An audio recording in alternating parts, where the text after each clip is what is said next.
with the New York Jets and the Atlanta Falcons. It was the Falcons for the home team, of course, at the Tottenham Hotspur Stadium. So this was an early kickoff for the Americans, about 9:30 a.m. Eastern time, and of course 2:30 our time. And our very own Jack Disley was at the Tottenham Hotspur Stadium watching the game live. So Jack, how did this one go?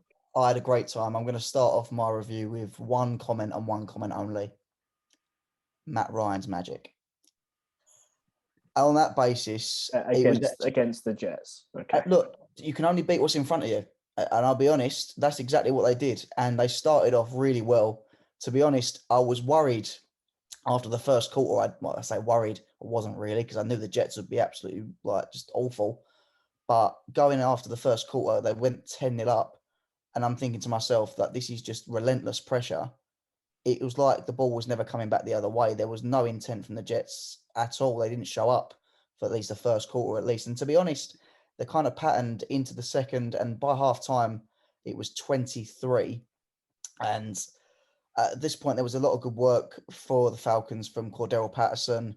Mike Davis had a lot of carries, I think 27 between them. At this point, it was, I think, I think they combined to get 107 yards off the top of my head between them. So there was a lot of dependence on them.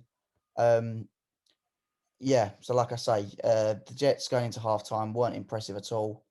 Like I say, the final score was 27-20 and a late flurry from the Jets, but nothing to write home about, as I say. And I don't think anyone was surprised at the final result. I think the surprising thing was that the Jets got so close in the end. I mean, we're watching this one. One thing I will say is that the Jets weren't the worst thing we saw that day. That goes to the halftime performance of H. And for people who have no idea who H is, it's not spelled the letter H. It's AITCH. I've got a comment on that. It was atrocious. Is it true there were boos? There were boos. I can confirm. Right, that was deserved. There were boos. What I found. To be honest, I was quite surprised. This is my first ever live experience of an NFL game. So it was, for me, everything was obviously brand new. And what I found is that a lot of Jets fans that for some reason they turned up to watch their team play, but I'm not sure they were, I'm not sure it was wise. I think they had a rookie quarterback who it was very obvious very early on that Wilson was going to struggle. I think he didn't really look promising under any circumstances. I know there's a lot of hype for Jets fans. I'm sure they'll disagree with me that he's the next best thing, but for me, I think it was vet versus rookie. The vet won out, and I'm not surprised.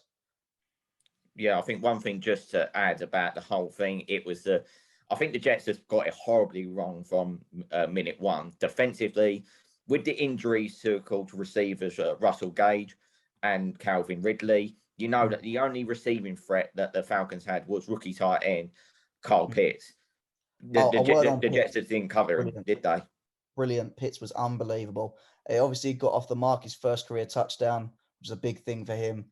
I think, to be honest, I think you commented midway through the game that they sort of relied on their passing game, the Jets, early on. Didn't work.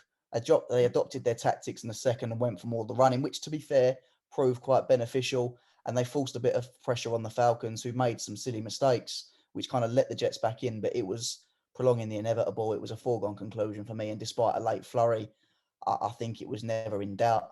The Jets finished strong, finishing the fourth quarter 11-7 on that basis. You could argue that they deserve something from it, but a score game between the two, I think, I don't think it was just another day at the office for the Falcons.